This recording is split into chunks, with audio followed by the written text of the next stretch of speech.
Good morning, everyone, and welcome to this episode of Larry the Garden Fairy, coming to you from Duluth, Minnesota, Zone 4B. You guys, this is a video I've been waiting to make since, March, when I planted my first set of seeds. But what I'm going to do today, I'm going to make my first bouquet, and I'm going to take you through it. Just give you a few hints if you like to cut flowers and stuff, of how you can just keep them a little bit longer. All right, so we're going to start right down here. This is a yarrow, and I'm just going to take one. This is going to be a smaller bouquet, so I'm just going to take one of the smaller ones here. You can tell it's a little more fresh because it's a little darker pink. This one's been around a little bit longer, so I'm just going to take one of those. And I'm not making a huge bouquet. This is going to sit down in a little bowl, but it's my first bouquet. And then when you're doing it, you don't want all of this in the water. It'll just create a mess, and it actually creates bacteria and stuff that's not good. If you pinch it and pull this here, let it just become part of your soil. Throw it in and move along. This here doesn't have many blooms on it, so I'm going to leave it alone. This is an Anise Hyssop. This here is the phlox. You guys, look at that. We put this in the ground. It was in a pot for a long time, but I tell you, the minute it hit the ground, you guys, it just exploded. If you have things still in their pots, like I have a few, you'll see them. Get them in the ground as soon as you can, especially if they're perennials, because the longer they have to get rooted in before winter, the higher the percentage of them making it through the winter. But I'm not above paying $4 for a perennial in the end of August, because if it makes it, it's awesome.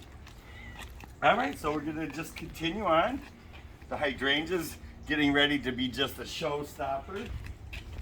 And we're gonna walk over into Katina's garden. The stock is looking fabulous.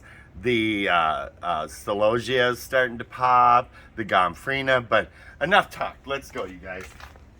This is something that I've been waiting for a long time. I'm walking very carefully because I have sandals on and I don't want to fall. Here we go. We're gonna take this little path through here, and here it is, you guys. Take a look at this. I know the cardboard's going down today, so what you do is you just throw cardboard over the grassy areas, and it'll kill the roots of the grass, and it's a good carbon to add into your soil, so it'll add in the loftiness and the health of your garden. So, and with the rain and the worms, you guys, a sheet of cardboard out here will probably last a month and a half or so. So come on in, let's take a look. Oh, I'm not going to be messing with any of the celosia here. All of the snapdragons, I'm pinching off the first blooms, and what that's going to do is just create more stems with more blooms. So this is this is a really hard thing for me to do. I planted flowers to have flowers, and then to come out and go, nope, not yet. No, not yet. It's like, oh. And I could leave a few, it doesn't matter. Look at this here. See, and this would normally be popping up in Duluth a couple weeks ago, because we just had an abnormally cold spring, just like you folks, most folks did. So here it is. You guys, look at this. This is stock. And from the looks of it, if you've watched my other videos, I explained how to separate seeds or seedlings so that you're sure to get a double phlox or stock. And if you want to come in here, Gary, and get real tight, right here. Look at this, you guys. Oh my God, I am so pleased with this. This being my first attempt at a cut flower garden. So ideally, if I was doing this for bouquets, I would have cut these when the flowering was about halfway up. When you're doing these kinds of things and you're not sure, ask Google. That's what I do. So I'm gonna take one of the stock. Okay, pinch it up here, pull the leaves off, throw them to the ground, and it's not important to leave greens on every stem you put in. So, but you guys, I wish you could smell this, but in close, can you see how beautiful that is? And you guys talk. It's a really delicate, pretty smell. So we're gonna put that into our little glass. Let's take something that's a little more dusty rose.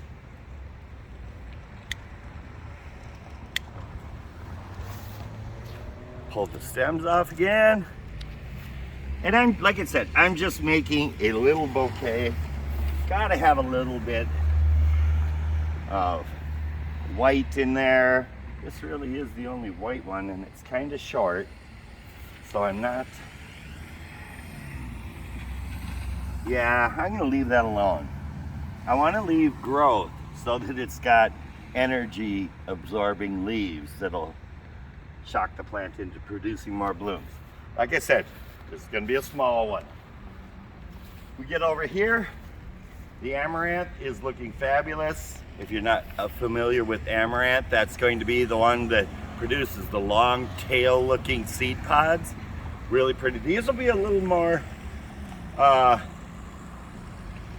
mid-August probably, and fall. They do kind of have a fall look to them. But sunflowers are doing great.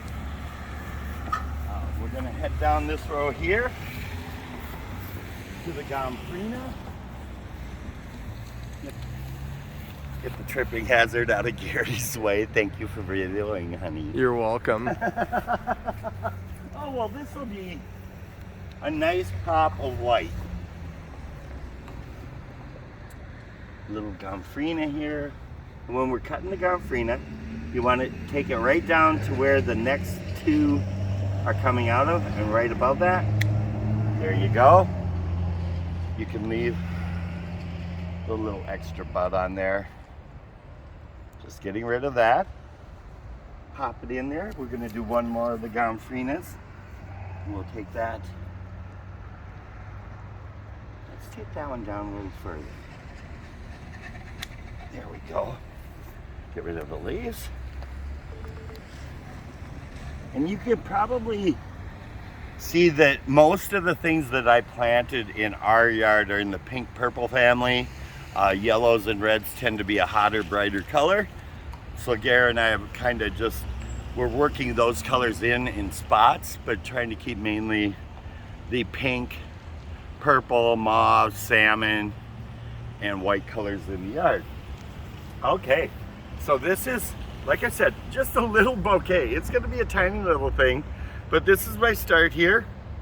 On my way back, I'm gonna look for some greens that I can just pop in there, and then I'll show you the finished product.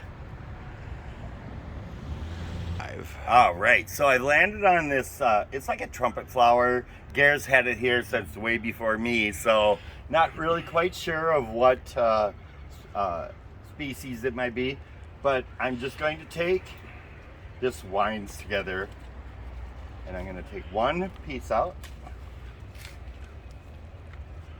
You can see how it's twisted with the other one. I'm gonna take that as well. So I've got just a little greenery to work with, and a little bit of, I can send it off in a different direction. I normally would have a bucket for this, but I was just see how this curls back? You'll never be able to work with that in a vase. So just get rid of it. And we'll get rid of the leaves on that when we get in the house. So we're gonna head this way and grab the last little piece, maybe, because you know how it goes. You're walking by and go, oh, that looks nice. So what I'm gonna do for greens is a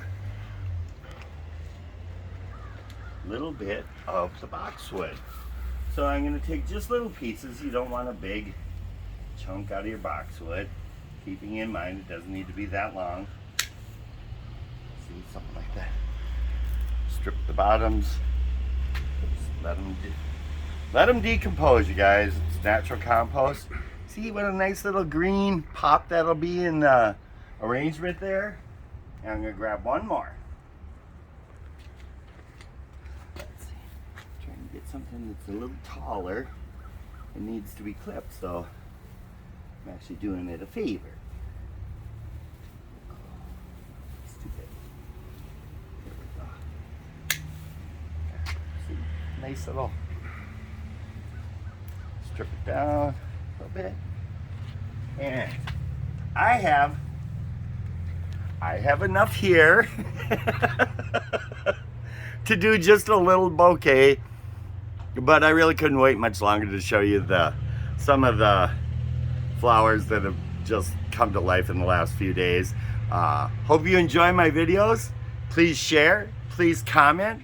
You guys, I would love for your support, and this is Larry the Garden Fairy saying bye. Love you guys.